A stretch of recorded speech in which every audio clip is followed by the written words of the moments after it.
Dear students, तो आज का जो हमारा नेक्स्ट टॉपिक है एनएमआर में, that is simplification of complex NMR spectra. अब देखो, सबसे पहले तो यही देख लेते हैं कि आखिर कॉम्प्लेक्स एनएमआर स्पेक्ट्रा से हमारा क्या मतलब है। देखो, अगर हमें कोई एनएमआर स्पेक्ट्रा मिला सपोज ऐसे, और वहाँ पर अगर हम सिग्नल्स को रीड ही ना कर पाए, यानी ये हम कह सकते हैं कि सिग्नल्स कुछ हमें कुछ इस तरह से मिले कि ये समझ ही नहीं आ रहा है कि कौन सी पीक्स हमें कहाँ पर मिल रही है, या हमें बहुत सारी पीक्स जो है एक ही जगह मर्ज होकर आ जाए, तो हम ये पता नहीं लगा पाएंगे कि कहाँ पर वो पीक्स हमें मिल रही हैं, तो वो एक कॉम्प्लेक्स स्पेक्ट्रा माना जाता है। तो the complete analysis of NMR spectrum becomes difficult when the signals overlap. जैसे कि मैंने अभी आपको बताया, अगर पीक्स एक दूसरे के साथ ओवरलैप कर जाएंगी तो फिर एनएमआर स्पेक्ट्रम की एनालिसिस थोड़ी सी डिफिकल्ट हो जाती है, and this useful information is hidden due to complexity of the spectrum. तो उससे क्या होगा, जो हमें इंफॉर्मेशन वहां से मिलनी चाहिए थी उस स्पेक्ट्रा से, वो हमें मिल नहीं पाएगी उस कॉम्प्लेक्सिटी की वजह से। जैसे फॉर एग्जाम्पल के तौर पे बताया हुआ है कि if several closely related methylene groups are present in a molecule, जैसे कि हमारा कोई भी नॉर्मल हाइड्रोकार्बन है, ठीक है, तो वो यहाँ से ऐसे CH3, ये CH2, खूब सारे CH2 हैं सपोज वहाँ पर, ठीक, इस तरह से बढ़ते चले जा रहे हैं। तो अगर काफ़ी सारे मिथाइलिन ग्रुप्स वहाँ प्रेजेंट होंगे तो क्या होता है, देयर सिग्नल्स में ओवरलैप, तो उनके सिग्नल्स क्या हो जाते हैं, आपस में ओवरलैप हो जाते हैं, and may not be clearly recognise, और फिर वो जो है हम उनको इजीली रिकॉग्नाइज नहीं कर पाते। ठीक, sometimes an intense broad and unresolve signal due to several methylene groups is observed at about 1 to 2 ppm।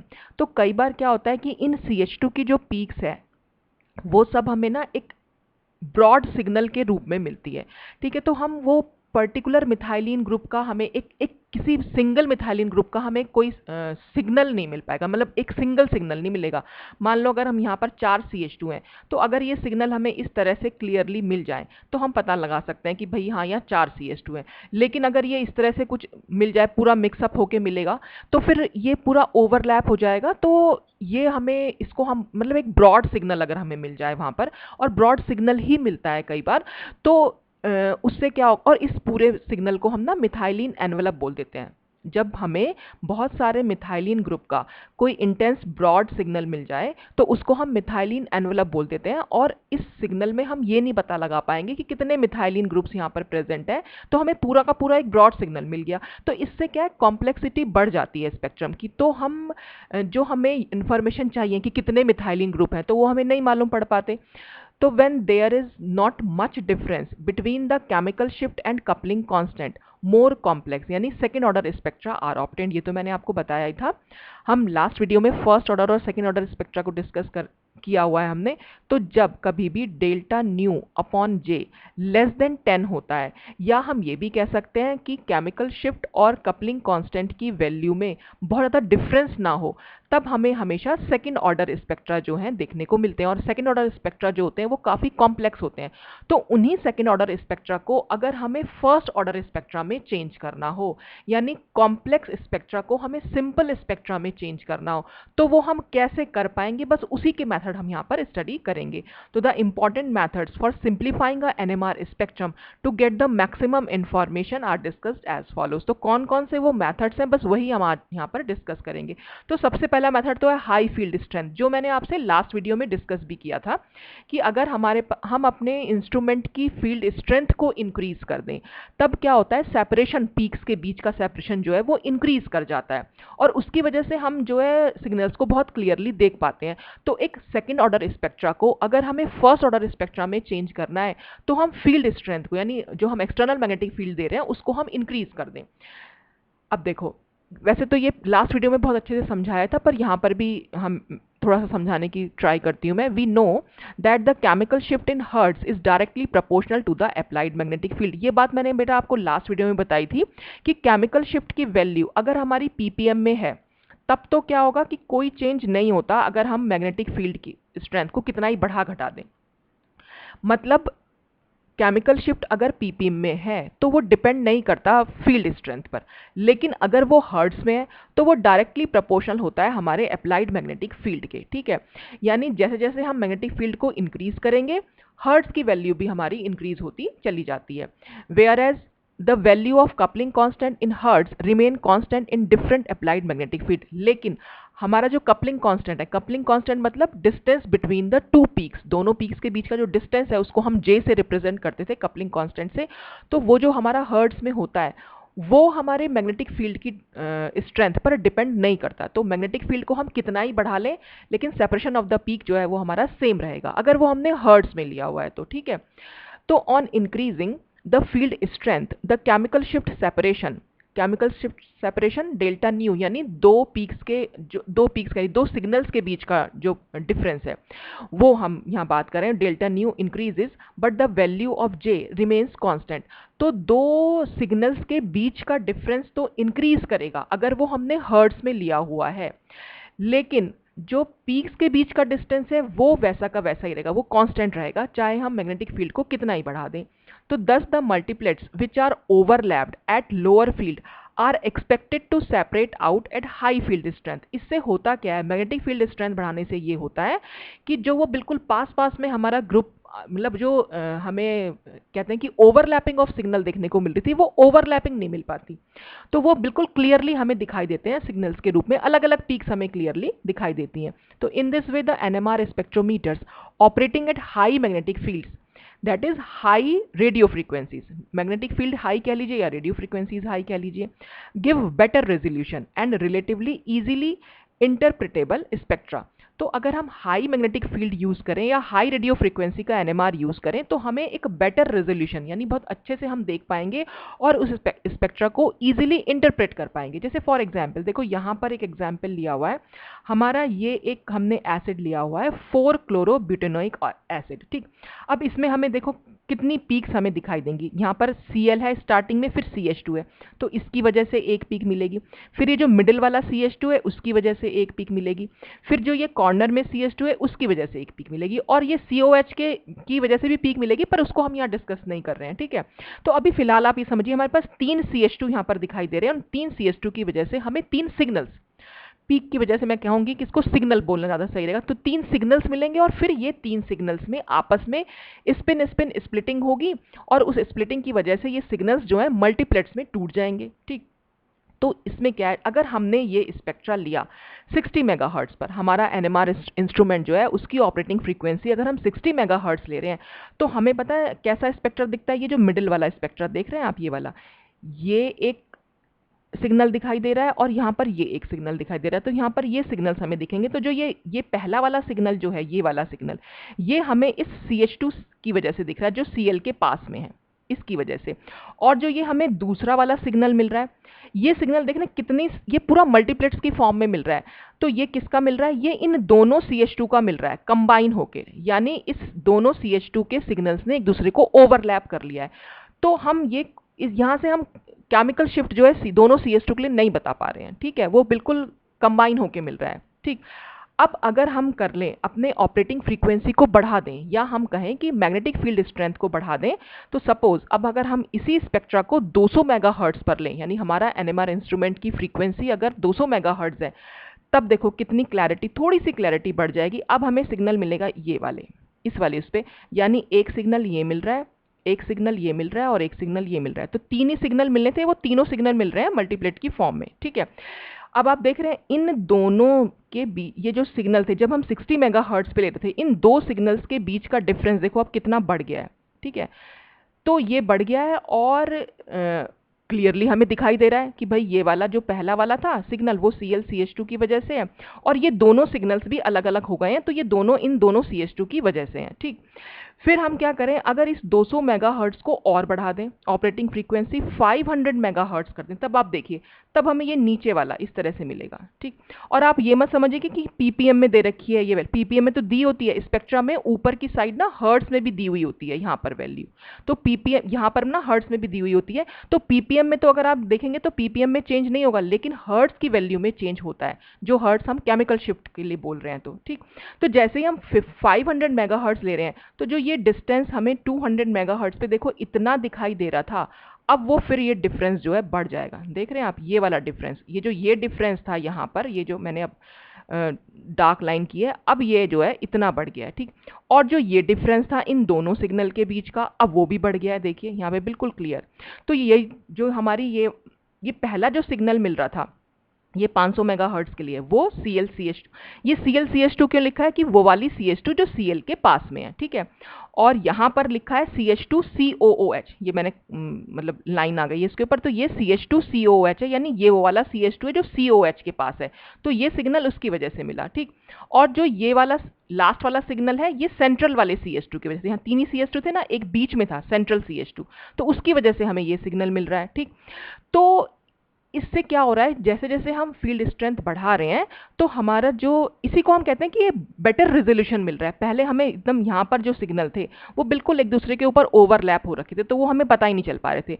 थोड़ा सा हमने मैग्नेटिक फील्ड स्ट्रेंथ को बढ़ाया तो हमें थोड़ा कि दोनों में थोड़ा डिफरेंस आ गया, लेकिन जब हमने और ज़्यादा बढ़ाया तो हमारा डिफरेंस और ज़्यादा बढ़ गया, तो अब हमें बिल्कुल क्लियर दिख रहा है। तो ये जो 500 मेगाहर्ट्ज पर हमें दिखाई दे रहा है हमारा स्पेक्ट्रम, उसको हम कहेंगे कि वो हमारा जो है एकदम सेकंड फर्स्ट ऑर्डर स्पेक्ट्रा है। जो हमें 60 मेगाहर्ट्ज पे मिल रहा था ये हमारा सेकंड ऑर्डर स्पेक्ट्रा था, और जो हमें ये 500 मेगाहर्ट्ज पे मिल रहा है ये हमारा फर्स्ट ऑर्डर स्पेक्ट्रा है। तो सेकंड ऑर्डर स्पेक्ट्रा को फर्स्ट ऑर्डर स्पेक्ट्रा में अगर हमें चेंज करना है, या हम ये कहें कि एक कॉम्प्लेक्स स्पेक्ट्रा को हमें सिंपल स्पेक्ट्रा में चेंज करना है, तो हम पहला मेथड यहाँ यूज कर सकते हैं कि अपने मैग्नेटिक फील्ड की स्ट्रेंथ को इंक्रीज कर दें, या हम ये कहें कि अपने एनएमआर की ऑपरेटिंग फ्रीक्वेंसी, हायर फ्रीक्वेंसी वाला एनएमआर स्पेक्ट्रम यहाँ पर हम एनएमआर इंस्ट्रूमेंट हम यहाँ पर यूज कर सकते हैं, ठीक है।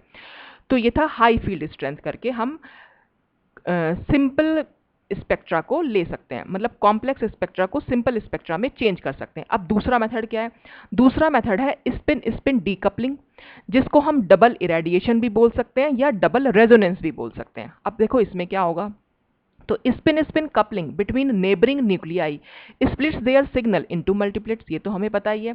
मान लो हमारे पास ये प्रोटॉन्स हैं और ये दोनों प्रोटॉन्स हमारे अलग अलग एनवायरनमेंट में हैं, सपोज मैं इसको ए और इसको बी प्रोटॉन बोल दे रही हूँ, तो इसकी वजह से हमें क्या होगा, स्टार्टिंग में हमें दो सिग्नल मिल गए, ठीक है, कि हमारे पास दोनों अलग अलग एनवायरनमेंट में थे, हमने देखा कि दोनों सिग्नल मिले हुए, और ये सिग्नल हमें मल्टीप्लेट की फॉर्म में मिलेंगे। एक्चुअल में ये ऐसे नहीं मिलते कि सिंगल लाइन में मिलेंगे, ये तो हमें लो रेजोल्यूशन स्पेक्ट्रा में दिखते हैं।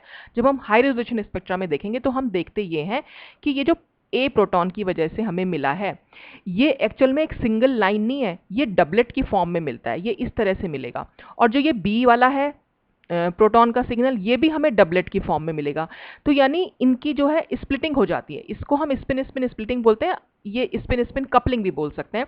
तो क्या होता है, ये जो डबलेट हमें मिल रही है ये किस वजह से मिल रही है, क्योंकि इस ए प्रोटॉन की कपलिंग जो है इस बी प्रोटॉन के साथ हो गई है, ठीक है। और बी कपलिंग मैंने आपको बताया भी था कि अगर हमें ये पता लगाना है कि कितनी पीक्स में वो टूटेगा, तो हम n+1 रूल फॉलो करते हैं। तो क्योंकि बी प्रोटॉन का नंबर 1 है, यहाँ पर देख रहे हैं बी प्रोटॉन खाली 1 है, तो हम n+1 रूल लगाएंगे, तो यानी 1+1 = 2 मिल रहा है, इसका मतलब हमें ए प्रोटॉन के लिए डबलेट मिलेगी। और यही सेम बात हम बी प्रोटॉन के लिए भी बोल सकते हैं, क्योंकि बी प्रोटॉन के बगल में भी हमारे पास सिर्फ एक ही न्यूक्लियाई है, तो उसके लिए भी हम n+1 रूल लगाएंगे और वो भी हमारी डबलेट में टूट जाएगी। तो ये स्पिन स्पिन स्प्लिटिंग हो गई, ठीक। अब ये क्या होता है कि इस स्पिन स्पिन स्प्लिटिंग की वजह से कई बार क्या होता है कि हमें बहुत कॉम्प्लेक्स स्पेक्ट्रा देखने को मिलता है, ये पीक्स फिर से बहुत पास पास में मिल जाती हैं और ये एक दूसरे में मर्ज हो जाती हैं। तो अगर ये स्प्लिटिंग हो ही ना, या हम ये कहें कि ये स्पिन स्पिन कपलिंग हो ही ना, तो उसकी वजह से क्या होता है, स्पेक्ट्रा थोड़ा सा सिंप्लीफाई हो जाता है। देखो जैसा इसमें लिखा हुआ है कि हाउएवर इन सर्टेन केसेस, कुछ केसेस में क्या होगा, the splitting patterns and the spectra are so complex, ये स्प्लिटिंग और ये स्पेक्ट्रा इतने कॉम्प्लेक्स होते हैं that for the simplification of spectra, उस स्पेक्ट्रा के सिंप्लीफिकेशन के लिए हमें क्या चाहिए होता है, स्पिन स्पिन डीकपलिंग हमें चाहिए होगी। स्पिन स्पिन डीकपलिंग का मतलब कपलिंग हो ही ना। अगर मान लो इन दोनों, जो हमने ये शुरू में ये हमारे दो प्रोटॉन्स हमने यहाँ लिए थे, इन दोनों की आपस में स्पिन स्पिन कपलिंग हो ही ना, तो हम क्या कह सकते हैं, मान लो ये बी प्रोटॉन इस ए प्रोटॉन के साथ कपल ना करें, तो हमें क्या होगा, ये जो ए प्रोटॉन की वजह से हमें डबलेट मतलब बी प्रोटॉन की वजह से हमें जो ये डबलेट देखने को मिल रही थी ए प्रोटॉन की, वो अब हमें एक सिंगलेट के रूप में मिलेगी। यानी ये डबलेट जो है सिंगलेट में चेंज हो जाएगी अगर हम स्पिन स्पिन डीकपलिंग को, मतलब स्पिन स्पिन डीकपलिंग का मतलब ये होगा कि स्पिन स्पिन कपलिंग हो ही नहीं रही है। ठीक है, अब हम इसको अच्छे से कैसे समझेंगे, देखो इसको एक बार और समझ सकते हैं कि एक बार मैं इरेज कर देती हूँ बेटा ये। ठीक, तो इरेडिएशन ऑफ अ न्यूक्लियस और अ ग्रुप ऑफ इक्विवेलेंट, मतलब हम ये स्पिन स्पिन डीकपलिंग कैसे करेंगे बस वो हम समझने जा रहे हैं। तो irradiation of a nucleus or a group of equivalent nuclei at their resonance using a second strong radio frequency results in removal of all coupling arising from the irradiated nuclei called spin spin decoupling। अब देखो spin spin decoupling का क्या मतलब है, मतलब सबसे पहले तो ये देखो इरेडिएशन आप लोगों को पता ही होगा। इरेडिएशन का मतलब जब हम लाइट में एक्सपोज कर देते हैं अपने न्यूक्लियस को, यानी जो हमारा इलेक्ट्रोमैग्नेटिक जो इलेक्ट्रोमैग्नेटिक वेव्स हैं उन न्यूक्लियस पर जब हम डाल रहे हैं तो उसको हम इरेडिएशन बोल दे रहे हैं। तो अगर ये हमने स्टार्टिंग में लिया था CH और CH अभी ले रखा है, ठीक है, सपोज हमने इस न्यूक्लियस को इरेडिएट करा दिया, ठीक है, और कब कैसे इरेडिएट कराया, using a second strong radio frequency. Second क्यों बोल रहे हैं, क्योंकि फर्स्ट रेडियो फ्रीक्वेंसी पर तो ये रेजोनेंस शो कर दिया इसने।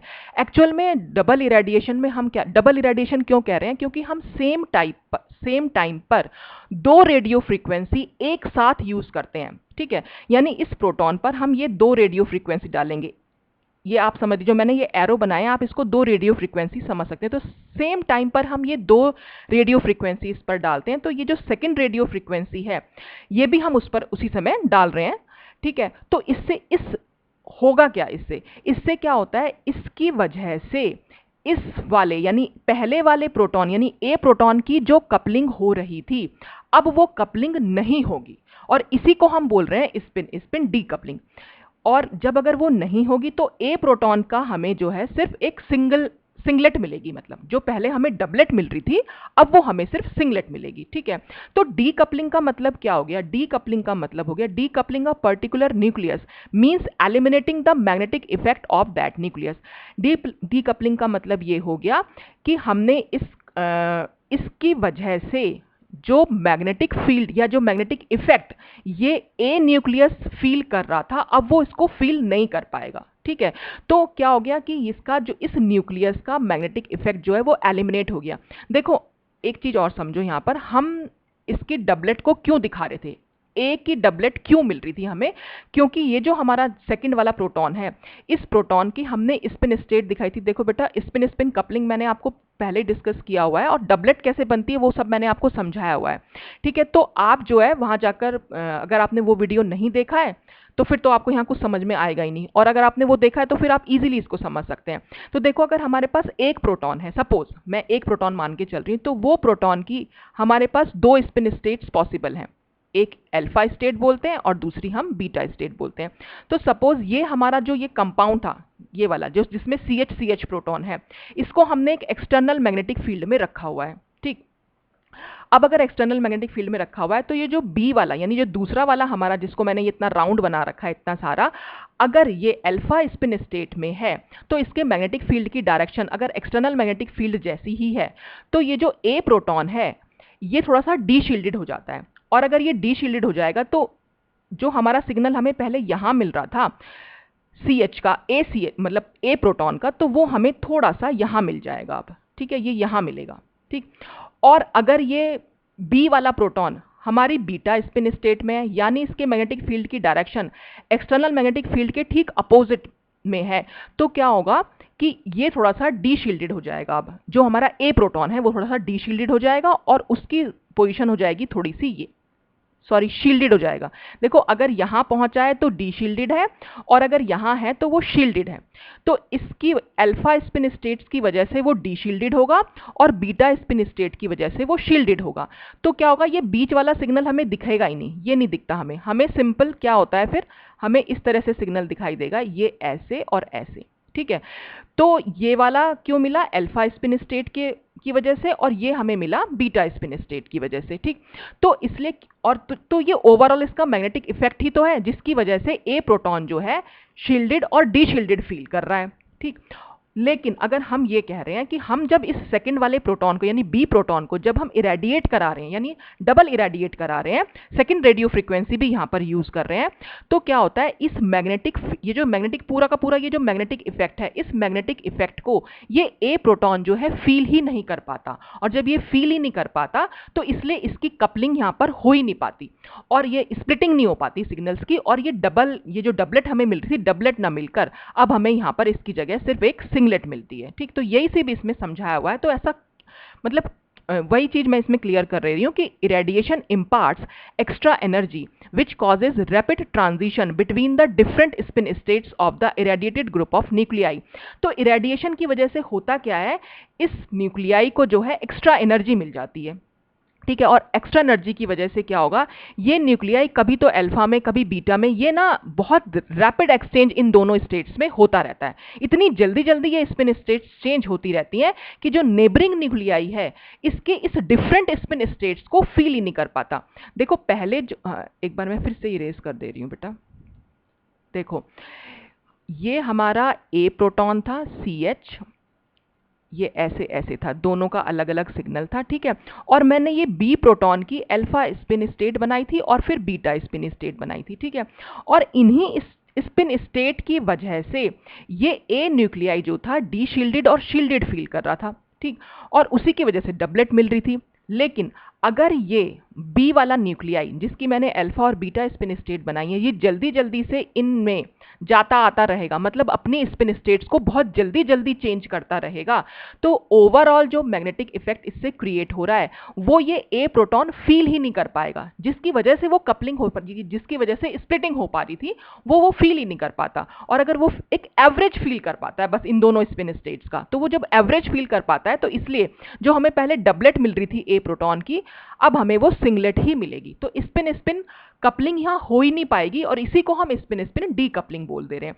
तो वही चीज यहां पर लिखी हुई भी है कि जो डिफरेंट स्पिन स्टेट्स हैं, क्योंकि उनमें रैपिड ट्रांजिशन होता रहता है, वो अल्फा से बीटा, बीटा से अल्फा में चेंज होते रहते हैं, तो this neighbouring nuclei for example proton can not see different spin states but they can see only an average view of spin states. सिर्फ वो एक एवरेज व्यू ले पाता है इनका ऑफ द इरेडिएटेड न्यूक्लियाई, जिसको भी हमने इरेडिएट करवाया है। यहां पर इरेडिएट से मतलब डबल इरेडिएट समझिएगा कि हमने उस पर डबल फ्रीक्वेंसी यानी दो फ्रीक्वेंसी जो है एक साथ यूज की है। And consequently spin spin couplings are effectively removed, और इसी वजह से स्पिन स्पिन कपलिंग जो है वो रिमूव हो जाती है। In other words decoupling technique shortens the lifetime of a particular nucleus between these spin states. मतलब ये कि जो हमने अगर बी प्रोटॉन को जब हमने डबल इरेडिएट करवाया तो ये क्या करता है, जो ये अल्फा स्पिन स्टेट में जितना टाइम ये रह रहा था उस लाइफ टाइम को ये कम कर देता है। मतलब देखो यहां पर ये अल्फा है और ये बीटा है, तो ये जल्दी से इसमें चला जाएगा, फिर ये वापस इसमें आएगा, फिर जल्दी से यहाँ जाएगा, फिर वापस आएगा। तो इस अल्फा स्पिन स्टेट में या बीटा स्पिन स्टेट में ये बहुत ज़्यादा टाइम तक रह ही नहीं पा रहा है, तो इसका लाइफ टाइम जो है वो कम हो जा रहा है अपनी अपनी स्पिन स्टेट में। ठीक है, तो जिसकी वजह से ये जो हमारा ए न्यूक्लियाई है इसके ओवरऑल मैग्नेटिक इफेक्ट को फील ही नहीं कर पा रहा। ठीक है, और इसी वजह से कॉन्सिक्वेंटली एलिमिनेट्स इस मैग्नेटिक इफेक्ट, और इसी वजह से इनका मैग्नेटिक इफेक्ट जो है वो एलिमिनेट हो रहा है with the respect of other nuclei in the molecule. ठीक, तो ये थी हमारी स्पिन स्पिन डीकपलिंग। अब इसी को हम देखो बहुत अच्छे से एग्जाम्पल से समझते हैं। देखो अब हमने यहाँ पर एक एग्जाम्पल लिया है अपना एनएमआर स्पेक्ट्रम, हमने किसका लिया, इथेनॉल का। ठीक, तो ये जो पहला स्पेक्ट्रम, एक बार मैं फिर से पेन चेंज करूंगी, यहाँ पर इस वाली उसमें ना पेन नहीं दिखाई देता। तो देखो जो हमने पहला वाला ये जो ब्लू वाला स्पेक्ट्रम हमने यहाँ दिखाया है, ये हमने तब दिखाया है जब हमने नॉर्मल एनएमआर स्पेक्ट्रम देखा है। मतलब हम इसको डबल इरेडिएट नहीं कर रहे हैं, हम नॉर्मली सिर्फ एक रेडियो फ्रीक्वेंसी के साथ हमने अपना स्पेक्ट्रम लिया। तो ये CH3 की पीक थी, यहाँ पर CH2 की, और ये OH की पीक थी। अब देख रहे हैं CH3 का जो सिग्नल है वो यहाँ पर हमारा ट्रिपलेट में टूटा हुआ है। अब वो ट्रिपलेट में क्यों टूटा हुआ है, इन मिथाइलिन प्रोटॉन की वजह से। हमेशा एडजेसेंट प्रोटॉन की वजह से जो ये सिग्नल है वो टूटेगा। ठीक है, और वो कितने में टूटेगा ये डिपेंड करेगा एडजेसेंट न्यूक्लियाई का नंबर कितना है। तो एडजेसेंट प्रोटॉन आप देख रहे हैं CH2 प्रोटॉन में प्रोटॉन है हमारे 2, तो हम अपना वही n+1 रूल लगाएंगे, n की जगह 2 लिखेंगे, +1 इज इक्वल टू, क्योंकि 3 आया तो इसलिए CH3 प्रोटॉन का जो सिग्नल है वो ट्रिपलेट में टूट गया। ठीक, ऐसे ही CH2 प्रोटॉन्स ने इन CH3 प्रोटॉन की वजह से इन CH2 प्रोटॉन का जो सिग्नल है वो 4 में टूटा, क्योंकि CH3 में 3 हमारे जो है प्रोटॉन प्रेजेंट है, तो यहाँ पर आपको क्वार्टेट दिखाई दे रही होगी, तो CH2 जो है क्वार्टेट में टूट गया है। तो ये तो हमारा नॉर्मल स्पेक्ट्रम था। वही चीज इसमें यहाँ पर लिखी हुई भी है कि इथेनॉल के स्पेक्ट्रम में where methyl proton appear as triplet due to the spin spin splitting by the methylene protons. लेकिन फिर आगे क्या लिखा हुआ है कि if the methylene protons are irradiated strongly with an additional radio frequency at their resonance. लेकिन अगर हम इन मिथाइलिन प्रोटॉन्स को इरेडिएट करा दें एक एडिशनल रेडियो फ्रीक्वेंसी के साथ, तब क्या होगा, then they change their spin states very rapidly. तब क्या होगा, ये CH2 प्रोटॉन्स जो हैं अपनी स्पिन स्टेट्स को बहुत जल्दी जल्दी चेंज करने लग जाएंगे। देखो इन CH2 प्रोटॉन्स, ये 2 प्रोटॉन्स हैं, 2 प्रोटॉन्स की स्पिन स्टेट्स क्या हो सकती थी, मैंने आपको ये बहुत अच्छे से समझाया था। या तो ये स्टेट होगी, या तो ये दोनों न्यूक्लियाई इस तरह से घूम रहे होंगे कि दोनों के मैग्नेटिक फील्ड की डायरेक्शन एक्सटर्नल मैग्नेटिक फील्ड के जैसी होगी, या ये दोनों न्यूक्लियाई इस तरह से मूव कर रहे होंगे कि इन दोनों न्यूक्लियाई के मैग्नेटिक फील्ड की डायरेक्शन ऑपोजिट होगी एक्सटर्नल मैग्नेटिक फील्ड से। या फिर एक कंडीशन ये भी हो सकती है, पहला न्यूक्लियाई अगर इस तरह से है तो दूसरे न्यूक्लियाई को हम ऐसे शो करें, या अगर पहले न्यूक्लियाई को हमने ऐसे शो किया तो दूसरे न्यूक्लियाई को ऐसे शो करें। ठीक, तो उसकी वजह से क्या होगा, ये हमें क्योंकि 3 स्पिन ओरिएंटेशन यहाँ पर देखने को मिली है, इसी वजह से इस CH3 प्रोटॉन ने इन तीनों स्पिन ओरिएंटेशन को फील किया और उसकी वजह से ये ट्रिपलेट में स्प्लिट हुआ। ठीक है, अब क्या हुआ, हम ये कह रहे हैं हमने इस CH2 प्रोटॉन को डबल इरेडिएट करा दिया, स्ट्रॉन्ग फ्रीक्वेंसी हमने यूज की और डबल इरेडिएट करवाया, तो क्या होगा, जो ये स्पिन ओरिएंटेशन है ये इनमें बहुत जल्दी जल्दी चेंज होगा, कभी इसमें जाएगा, कभी इसमें जाएगा, कभी इसमें, और बहुत जल्दी जल्दी ये रैपिड एक्सचेंज होगा। तो इस रैपिड एक्सचेंज की वजह से जो तीनों स्पिन ओरिएंटेशन है उनको ये CH3 प्रोटॉन फील नहीं कर पाएगा, बल्कि इनका एक एवरेज जो है वो फील कर पाता है। तो वही चीज इसमें लिखी हुई भी है। Thus, the methyl proton can see only an average of the possible spin orientation of the methylene proton and the coupling will be removed। और इस वजह से जो है वो कपलिंग हो ही नहीं पाती और CH3 प्रोटॉन की जो है वो फिर सिग्नल जो है वो स्प्लिट नहीं कर पाता इन 3 लाइंस में। ठीक है, तो अगर अब हम यहाँ पर देखो, जो ये रेड वाला स्पेक्ट्रा मैंने दिखाया हुआ है, अब इस रेड वाले स्पेक्ट्रा में क्या है, एक बार मैं पेन का कलर चेंज करती हूँ बेटा, अरे यार पेन कहाँ गया। तो इसमें क्या हो गया है, अब अगर मैं इसकी बात करूं, देखो यहां पर क्या हुआ है, ये CH3 इसको हमने डबल, मिथाइलिन प्रोटॉन यहां था हमारा, इसको हमने डबल इरेडिएट करा दिया। तो आप देख रहे हैं जो मिथाइल का सिग्नल था वो हमें सिर्फ एक सिंगलेट की फॉर्म में मिल रहा है, यहां पर कहीं कोई ट्रिपलेट नहीं बन पाई, क्योंकि हमने CH2 प्रोटॉन्स को इरेडिएट कराया। इरेडिएट की वजह से क्या हुआ कि वो जो 3 स्पिन ओरिएंटेशन ये फील कर रहा था CH3, अब उनका एवरेज फील करेगा और वो स्पिन स्पिन कपलिंग जो है रिमूव हो जाएगी, जिसकी वजह से हमें यहाँ सिंगलेट देखने को मिलेगा। ठीक, अच्छा फिर क्या हो रहा है, तो वही चीज यहां लिखी हुई भी कि the triplet resulting from the methyl proton collapse to a singlet. तो वो सिंगलेट में कोलैप्स कर जाती है and appears at its usual position, जो हमें यूजुअल पोजीशन जो हमें लो रेजोल्यूशन में दिखाई दे रही थी उसी पोजीशन पर हमें दिखाई देगी। And the methylene absorption is eliminated, और मिथाइलिन का एब्जॉर्प्शन जो है वो एलिमिनेट हो जाएगा। The disappearance of the methylene absorption is due to saturation. आप यहां पर देख रहे हैं, यहां पर हमें मिथाइलिन की वजह से कोई सिग्नल नहीं दिखाई दे रहा है। क्यों? क्योंकि ये हो गया है सैचुरेट। सैचुरेशन की वजह से हमें, जब देखो डबल इरेडिएशन का मतलब होता है जिस भी न्यूक्लियाई को हम डबल इरेडिएट करा रहे हैं, इसका मतलब हम सैचुरेशन की स्थिति ला रहे हैं। और वो सैचुरेशन होता क्या है, देखो उसको भी अभी समझते हैं। सैचुरेशन की वजह से हमें कभी कोई सिग्नल नहीं मिलता है।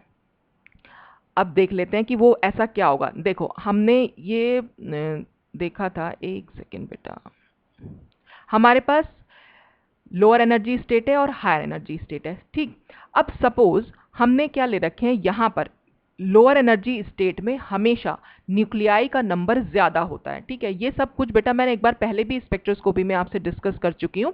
ये बोल्ट्जमान डिस्ट्रीब्यूशन के अकॉर्डिंग हम देखते हैं कि पॉपुलेशन जो होती है लोअर एनर्जी स्टेट में ज्यादा होती है और हायर एनर्जी स्टेट में कम होती है। तो सपोज मैं ये कह रही हूँ कि यहाँ पर सपोज हमारे पास 200 न्यूक्लियाई हैं और ऊपर वाले में सपोज हमारे पास 200 न्यूक्लियाई हैं। हमने इस पर रेडियो फ्रीक्वेंसी डाली, इसने इसे एब्जॉर्ब किया, तो जब इन न्यूक्लियाई की लार्मर फ्रीक्वेंसी के सिमिलर हो जाएगी ये हमारी रेडियो फ्रीक्वेंसी, तब हम कहते हैं कि रेजोनेंस की कंडीशन आ गई है। तब ये लाइट को एब्जॉर्ब करेंगे और ये न्यूक्लियाई जो है ऊपर चले जाएंगे। अब मान लो ऊपर गए हमारे 50 न्यूक्लियाई, सपोज ऐसा हुआ कि 50 गए, तो अब क्या हो जाएगा, नीचे हमारे कितने रह जाएंगे, नीचे रह जाएंगे 150, और ऊपर कितने हो जाएंगे, ऊपर भी हो जाएंगे 150। तो जब दोनों स्टेट में, लोअर एनर्जी स्टेट और हायर एनर्जी स्टेट, दोनों स्टेट में न्यूक्लियाई का नंबर इक्वल हो जाता है, तो ऐसी स्टेट को हम बोल देते हैं सैचुरेशन। और ये सैचुरेशन हम डबल इरेडिएशन से ला देते हैं। तो जब सैचुरेशन हो जाता है तो सैचुरेशन से हमें कोई सिग्नल नहीं मिलता। देखो जब ये ट्रांजिशन नीचे से ऊपर होगा, इस ट्रांजिशन की वजह से ही हमें सिग्नल देखने को मिलता है। अगर यहाँ पर ट्रांजिशन ही नहीं होगा, तो ट्रांजिशन नहीं होगा तो सिग्नल भी नहीं दिखाई देगा।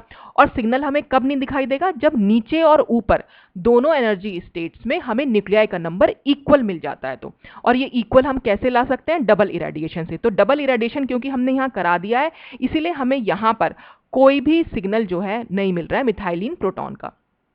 और ठीक ऐसे ही when the methyl protons are irradiated, अगर हम इन CH3 प्रोटॉन्स को इरेडिएट करा दें तो क्या होगा, जो मिथाइलिन प्रोटॉन यहाँ पर हमें क्वार्टेट में दिख रहे हैं, वो क्वार्टेट में न दिख के उसका सिर्फ एक सिग्नल दिखाई देगा, सिंगलेट मिलेगी, और ये CH3 प्रोटॉन का हमें कोई सिग्नल नहीं मिलेगा। तो जिस भी प्रोटॉन को हम डबल इरेडिएट कराते हैं उसका तो सिग्नल दिखता नहीं है, पहला चीज तो ये होती है। और दूसरा ये होता है कि उसकी वजह से जो दूसरा प्रोटॉन स्पिन स्पिन कपलिंग या स्पिन स्पिन स्प्लिटिंग शो कर रहा था, वो अब शो नहीं करेगा, वो सिंगलेट ही दिखाएगा अपनी। तो इसी को हम कह रहे हैं स्पिन स्पिन डीकपलिंग। यहाँ पर जो कपलिंग थी वो खत्म हो जा रही है, इसीलिए हम उसको स्पिन स्पिन डीकपलिंग बोल दे रहे हैं। ठीक है, तो ये चीज यहाँ पर इसमें लिखी हुई है। अच्छा, और फिर नेक्स्ट क्या है कि इन दिस टेक्निक, तो इसमें हम क्या करते हैं एक्चुअल में, in this technique we require in addition to the basic NMR instrument, basic NMR instrument तो चाहिए ही चाहिए, a second tunable radio frequency source to irradiate proton at the necessary frequency.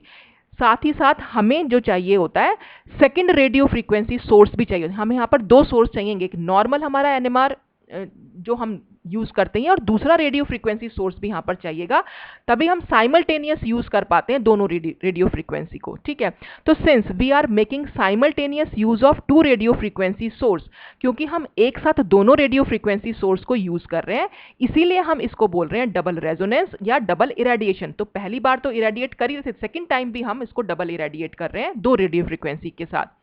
Double resonance क्योंकि पहली बार भी resonance में तो आता है, जो नॉर्मल रेजोनेंस में आ रहा है सेकंड टाइम भी वो आ रहा है। तो since the multiplet collapses to a singlet, अब क्योंकि इस पूरे प्रोसेस में हमारी जो मल्टीप्लेट थी, जैसे चाहे वो डबलेट हो चाहे वो ट्रिपलेट हो क्वार्टेट हो, वो सिंगलेट में कोलैप्स हो जा रही है, इसीलिए हम इसको स्पिन डीकपलिंग बोल दे रहे हैं। ठीक है, कपलिंग का मतलब पड़ोस वाले न्यूक्लियाई की वजह से उसमें उसकी स्प्लिटिंग का हो जाना, और डीकपलिंग का मतलब उसी न्यूक्लियाई की वजह से कोई कपलिंग का ना होना। ठीक, तो एक ये मेथड था। और थर्ड मेथड, अगर हमें सिंप्लीफाई करना है हमारे स्पेक्ट्रा को, तो थर्ड मेथड जो हम यूज करते हैं उसको हम बोल रहे हैं यहाँ पर ड्यूटीरेशन, या हम इसको बोल दे रहे हैं ड्यूटीरियम एक्सचेंज, या हम इसको बोल दे रहे हैं ड्यूटीरियम, और इसके अलावा ड्यूटीरियम लेबलिंग। हाँ, एक मेथड होगा हमारा ड्यूटीरेशन, जिसको हम ड्यूटीरियम एक्सचेंज भी बोल देते हैं, और दूसरा मेथड हम यहाँ पर यूज करेंगे ड्यूटीरियम लेबलिंग। अब ये क्या है, the protons of OH NH2 या SH, जो भी जितने भी ग्रुप्स हैं, ये क्या करते हैं, एक्सचेंज कर सकते हैं विद D2O। D2O क्या होता है, हमारा हैवी वाटर।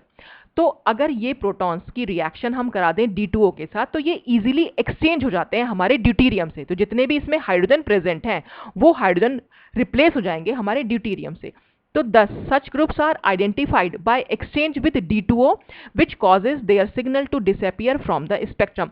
तो जब ऐसे ग्रुप्स को अगर हमें आइडेंटिफाई करना हो तो हम इनका एक्सचेंज करा देते हैं D2O के साथ, और इसकी वजह से तो जो स्पेक्ट्रम में हमें इन OH या NH2 SH की वजह से जो हमें सिग्नल्स देखने को मिल रहे थे, तो जब हम इनका एक्सचेंज करा देंगे D2O के साथ, वो सिग्नल जो है स्पेक्ट्रम से डिसअपियर हो जाते हैं। दिस एक्सचेंज रिएक्शन इज, और इस एक्सचेंज रिएक्शन को हम बोल देते हैं deuterium exchange reaction. For detecting the protons exchangeable with D2O either the 1H NMR spectrum is recorded in D2O।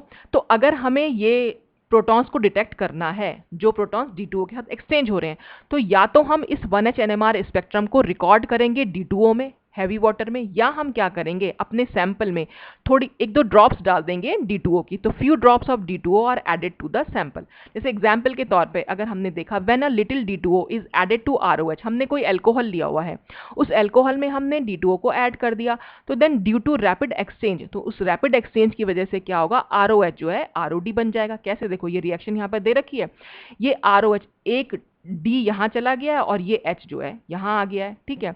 तो जब ये एक D यहाँ चला जाएगा तो ये ROD बन जाएगा, तो ये हमने ROD लिख दिया, और एक H जब यहाँ आ जाएगा और एक D तो है ही नहीं, तो ये HOD बन जाएगा, ठीक।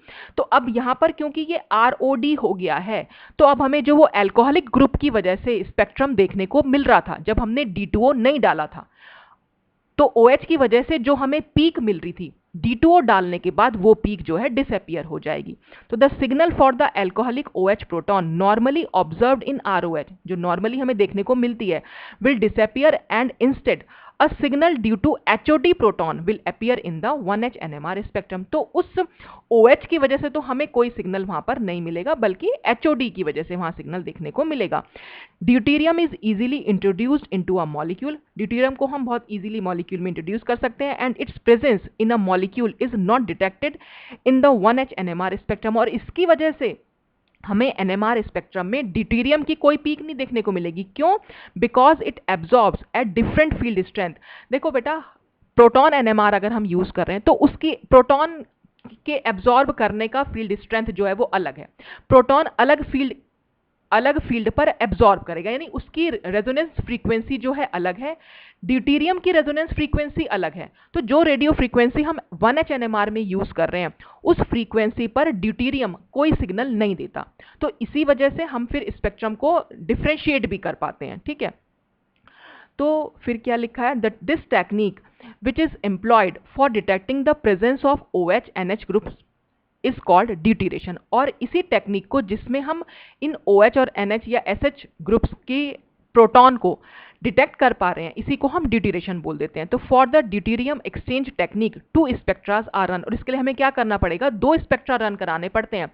पहला spectra, one with the sample dissolve in a solvent other than D2O। पहला जब हम सैंपल लेंगे उसका स्पेक्ट्रा रन कराएंगे तो उसमें हम D2O नहीं डालेंगे, कोई और सॉल्वेंट डाल देंगे, ठीक है। लेकिन जब हम दूसरा स्पेक्ट्रा लेंगे, एक सेकंड स्पेक्ट्रम भी हम रन कराएंगे सेम सैंपल के साथ, लेकिन अब की बार हम क्या करेंगे, dissolve in the same solvent तो हम वही लेंगे, लेकिन उसमें क्या करेंगे, फ्यू ड्रॉप्स ऑफ D2O डाल देंगे। तो यानी एक स्पेक्ट्रा हमने ऐसा लिया जब हमने सैंपल में कोई D2O नहीं डाला, और एक सैंपल हमने ऐसा लिया जब हमने उसका स्पेक्ट्रा लिया तो उसमें हमने D2O डाला। तो हमें 2 स्पेक्ट्रा, जैसे अभी अभी हमने इथाइल अल्कोहल का देखा था, यहाँ CH3 मिल रहा था, ये CH2 और ये OH। सपोज अगर हमने इथाइल अल्कोहल ले रखा है तो ये हमें जो OH की वजह से यहाँ सिंपल एक स्पेक्ट्रा हमने ये ले लिया जब हमने कोई D2O यूज नहीं किया। फिर दूसरे स्पेक्ट्रा में हमने क्या करा, अब हम क्या करेंगे, सैंपल में पहले D2O की कुछ ड्रॉप्स डाल देंगे। तो जब हम सैंपल में कुछ ड्रॉप्स डालेंगे तो हमें सिर्फ 2 ही पीक वहां दिखेंगे। ये जो OH की वजह से यहाँ पीक आ रही थी, अब यहाँ पर हमें कोई पीक नहीं दिखाई देगी, जिससे हमें मालूम पड़ेगा कि यहाँ पर OH ग्रुप के प्रोटॉन्स जो हैं वो प्रेजेंट हैं, ठीक है। फिर हम 2 स्पेक्ट्रा को कंपेयर करते हैं। On comparing the 2 spectra, if the peak areas, ये जो हमें पीक मिलती है उनको हम पीक एरियाज बोलते हैं, peak areas are seen to diminish then the sample में कंटेन, अगर वो पीक एरियाज हमें खत्म हो जाए, मतलब वो पीक्स जो है डिमिनिश हो जाए, फिनिश हो जाए, खत्म हो जाए, दिखाई ना दे, तो इसका मतलब है सैंपल में या तो OH या NH या SH ग्रुप जो है वो प्रेजेंट है, इन विच ड्यूटेरियम एक्सचेंज इज पॉसिबल, जो कि ड्यूटेरियम एक्सचेंज को दिखा भी रही है। और ड्यूटेरियम लेबलिंग की अगर हम बात करें, ये तो था हमारा ड्यूटेरियम एक्सचेंज, तो ड्यूटेरियम लेबलिंग ऑल्सो सिंप्लीफाइज, और ड्यूटेरियम लेबलिंग की वजह से भी हम सिंप्लीफाई कर सकते हैं अपने 1H NMR स्पेक्ट्रा को। कैसे? अगर हम एग्जाम्पल लिया है नेक्स्ट स्लाइड में इथाइल क्लोराइड का, तो देखो इसमें क्या कर रखा है, ड्यूटेरियम लेबलिंग में हम क्या करते हैं बेटा कि अपना जो ये हाइड्रोजन है उसको हम रिप्लेस करा देते हैं ड्यूटेरियम से, ठीक। जैसे हमारा ये था, हमारा इथाइल क्लोराइड था, अब यहाँ पर हमें 2 पीक्स मिलेंगी, मतलब पीक्स बोल रही हूँ बार बार 2 सिग्नल्स मिलेंगे। पीक्स तो हमें फिर मल्टीप्लेट्स मिल जाती हैं, एक सिग्नल इसकी वजह से, दूसरा सिग्नल इसकी वजह से, और फिर इसमें स्प्लिटिंग हो जाएगी, ठीक है, स्प्लिटिंग तो होगी होगी नेबरिंग न्यूक्लियाई के मैग्नेटिक इफेक्ट की वजह से। तो इसकी स्प्लिटिंग यानी 2H की वजह से जो हमें सिग्नल मिलेगा वो कितनी पीक्स में टूटेगा, वो इन बी प्रोटॉन्स की वजह से टूटेगा। बी प्रोटॉन्स 3 है तो हमेशा एक ज़्यादा n+1 रूल लगाएंगे तो हमें है 2H प्रोटॉन का क्वार्टेट देखने को मिलेगा। और बी प्रोटॉन का जो सिग्नल होगा वो कितनी पीक्स में टूटेगा, वो CH2 प्रोटॉन्स की वजह से टूट रहा है। CH2 में 2 प्रोटॉन्स हैं इसलिए हमें यहाँ पर ट्रिपलेट देखने को मिलेगी। तो ये 3H की ट्रिपलेट हमें मिलेगी और 2H के लिए हमें क्वार्टेट मिलेगी। अब हम क्या करें, अगर हम इस CH3 ग्रुप के एक H को रिप्लेस कर दें ड्यूटेरियम से तो क्या होगा। अब ये जो CH2 है, ये जो CH2D समझ लीजिए, अब हमें यहाँ पर 2 प्रोटॉन्स रह गए हैं यहाँ, तो ये 2 प्रोटॉन्स की वजह से हमें ट्रिपलेट ही मिलेगी। क्यों? क्योंकि वो तो बगल वाले 2 प्रोटॉन्स की वजह से मिल रही थी। लेकिन जो ये CH2 प्रोटॉन की पहले हमें क्वार्टेट मिल रही थी क्योंकि पड़ोस में यहाँ पर 3 हाइड्रोजन थे, लेकिन अब इस केस में देखेंगे पड़ोस में हमारे सिर्फ 2 हाइड्रोजन हैं। तो अब हमें क्या मिलेगी, नेबरिंग न्यूक्लियाई क्योंकि 2 है तो अब हमें यहाँ पर सिर्फ ट्रिपलेट देखने को मिलेगी। फिर हम क्या करें, फिर इसमें एक और डी से रिप्लेस कर दें, यानी एक और H को एक और D से रिप्लेस कर देंगे तो अब खाली एक H रह जाएगा।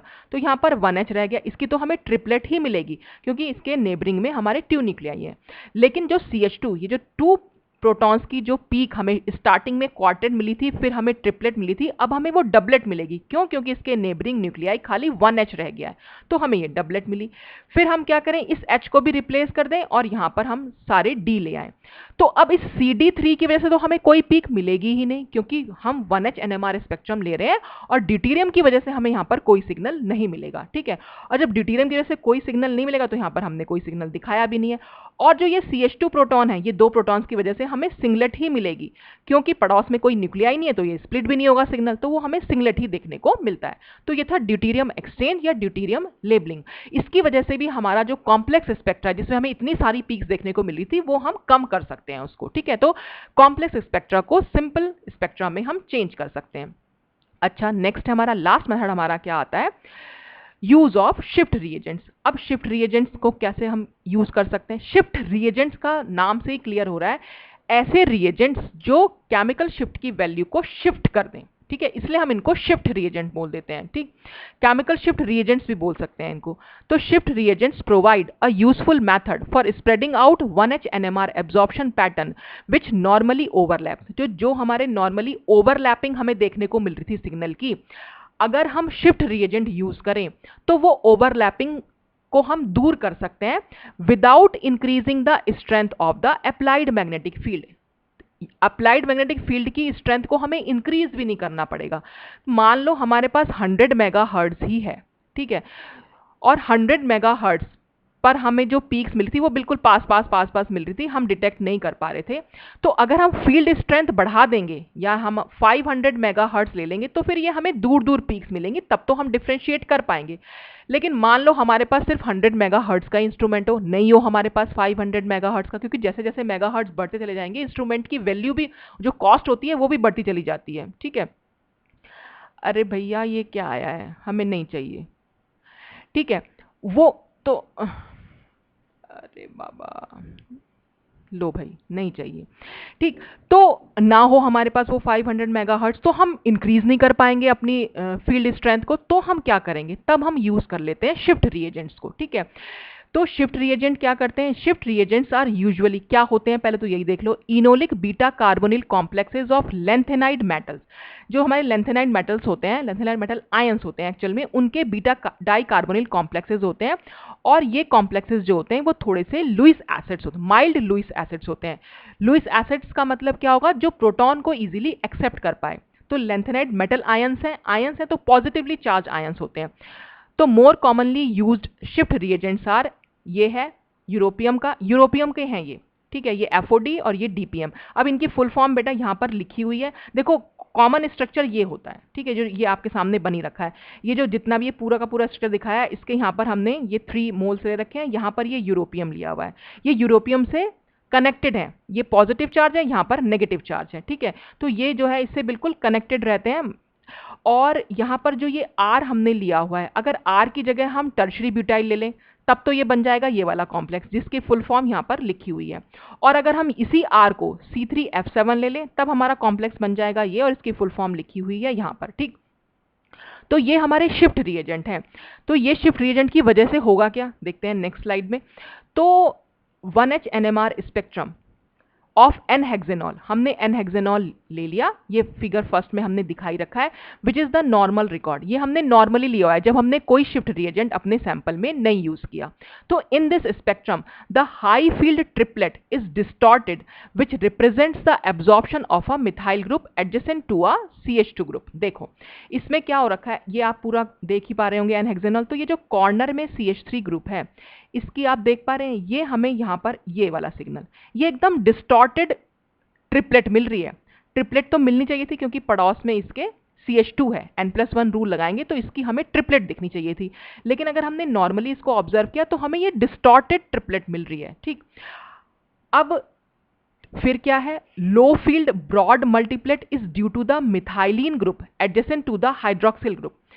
हाइड्रोक्सिल ग्रुप के बगल में जो CH2 ग्रुप है उसकी हमें यहाँ पर एक ब्रॉड मल्टीप्लेट देखने को मिल रही है। ठीक, और जो ये OH है वो हमें यहाँ दिखाई दे रहा है। ठीक, और protons of the remaining methylene groups are all buried in the methylene envelope. और जो ये बाकी हमारे CH2 हैं, देख रहे हैं ये 4 CH2, ये चारों CH2 हमें एक साथ यहाँ दिखाई दे रहे हैं, जिसको हम मिथाइलिन एनवेलप बोल देते हैं ना, ये पूरा का पूरा जा रहा है, ये सारे के सारे यहीं पर आ गए। तो हम क्या कर पा रहे हैं, इनको डिटेक्ट ही नहीं कर पाएंगे, ये अलग अलग CH2 कैसे, कौन सा कहाँ पर मिला है वो हमें नहीं मिल पा रहा है, पता ही नहीं चल पा रहा है। तो मिथाइलिन एनवेलप में ये चले गए हैं। ठीक, तो ये बड़ा ही कॉम्प्लेक्स स्पेक्ट्रा है, इससे हम बहुत क्लियरली मिथाइलिन ग्रुप्स को अलग अलग नहीं कर पा रहे हैं, तो नहीं पता लगा पा रहे हैं। ठीक है, तो ये कॉम्प्लेक्स स्पेक्ट्रा हुआ जब हमने शिफ्ट रिएजेंट को यूज नहीं किया। अब अगर हम डाल दें अपने सैंपल में शिफ्ट रिएजेंट और उसके बाद हम उसका स्पेक्ट्रा लें, तो आफ्टर द एडिशन हाउ हमने इसमें यूरोपियम DMP3 डाला जो शिफ्ट रिएजेंट था, तो क्या होगा, signals of methylene group closer to the OH group are shifted down field resulting in a separate signal for each of the methylene group. और क्या होगा, एक तो ये जो CH2 था यहाँ पर जो OH के बगल में था, ये बिल्कुल ही डाउन फील्ड चला गया, तो बिल्कुल क्लियर दिखाई दे रहा है। ठीक है, और OH जो होता है वो तो बहुत ही आगे चला जाता है, इतना आगे कि हम उसे देख भी नहीं पा रहे हैं। ठीक है, और ये जो जितने भी CH2 जो मिथाइलिन एनवेलप बना रहे थे, वो CH2 हमें कितने क्लियर दिखाई दे रहे हैं, सबका सिग्नल या सबकी पीक जो सबके मल्टीप्लेट्स हमें क्लियरली दिख रहे हैं, और जो CH3 है इसका भी ट्रिपलेट हम क्लियरली देख पा रहे हैं। ठीक है, तो यही चीज इसमें यहाँ लिखी हुई भी है कि in the spectrum the OH absorption signal is shifted too far to be observe, वो इतनी दूर चला गया उसको हम ऑब्जर्व भी नहीं कर पाएंगे। तो जो ये स्पेक्ट्रम जो हमारा सिंप्लीफाई हो गया almost two the first order, तो जो पहला स्पेक्ट्रम हमने देखा वो सेकेंड ऑर्डर था, ये हमारा फर्स्ट ऑर्डर स्पेक्ट्रा जो है बन गया। तो क्लियरली हम यहाँ पर मिथाइलिन ग्रुप्स को देख पा रहे हैं। ठीक, अब ये करता कैसे है काम, आखिर इस शिफ्ट रिएजेंट डालने से हुआ क्या कि जो इसने इतने क्लियर सिग्नल दे दिए। तो हम क्या करते हैं, small amount of such reagent is added to the solution of the compound before recording the spectrum. अपने सैंपल में थोड़ी से ड्रॉप्स जो है इसकी डाल देते हैं। तो the lanthanides with unpaired electrons in the valence orbitals are strongly paramagnetic. ये तो आपको पता ही होगा, जैसे यूरोपियम हमने ले रखा है, यहाँ पर हम यूरोपियम +3 ले रहे हैं। तो अगर मैं इसका कॉन्फ़िगरेशन की बात करूं तो ये 4f6 होता है, तो इसके पास 6 अनपेयर्ड इलेक्ट्रॉन है, तो स्ट्रांगली पैरामैग्नेटिक है। ठीक है, तो organic molecules capable of donating lone pairs from groups like, अगर हमारा जो सैंपल है उसमें या तो NH2 या OH या ये सब ग्रुप्स प्रेजेंट हैं, तो ये क्या कर सकते हैं, can coordinate with these metals in the complex. तो ये क्या करेंगे, इनके साथ अपने जो ये हमने लेंथेनाइड आयंस लिए हैं इनके साथ एक कॉम्प्लेक्स बना लेते हैं, जैसे यहाँ पर दिखा रखा है।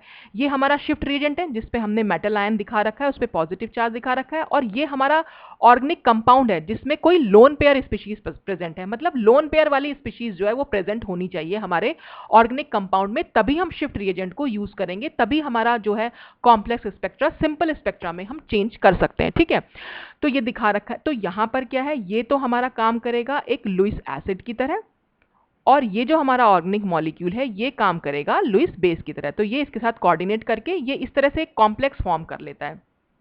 तो ऐसे कॉम्प्लेक्सेस में होता क्या है, in such complexes the metal ions are paramagnetic, metal ion तो पैरामैग्नेटिक है, and create anisotropic environment surrounding them.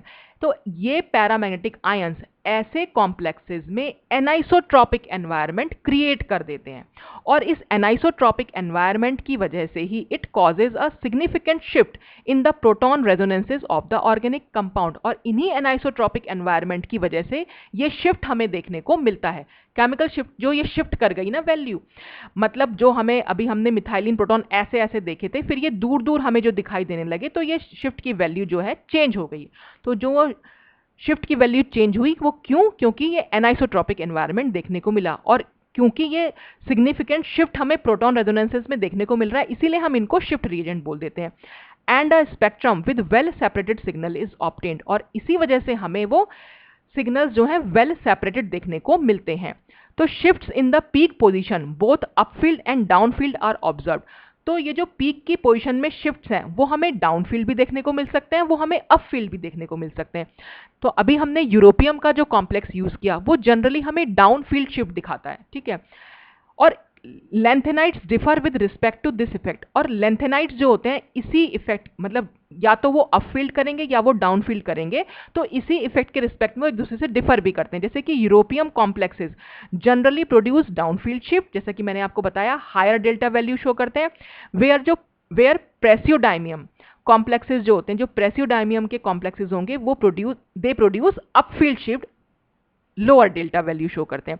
तो ये थोड़ा सा याद कर लीजिएगा बेटा, कई बार ऐसा होता है जैसे नेट का एग्जाम है, कोई आप एग्जाम देने जा रहे हैं, वहां पर आपसे पूछ सकते हैं। तो यूरोपियम जो होता है वो डाउनफील्ड शिफ्ट शो करता है, और प्रेसियोडाइमियम जो होता है वो अपफील्ड शिफ्ट जो है वो यूज करता है। तो इसको याद कैसे रख सकते हैं आप? प्रेसियोडाइमियम में पी आता है और अपफील्ड में भी हमारा पी आता है, तो ऐसे आप ध्यान रख सकते हैं एक को, तो दूसरा आपको अपने आप से याद हो जाएगा।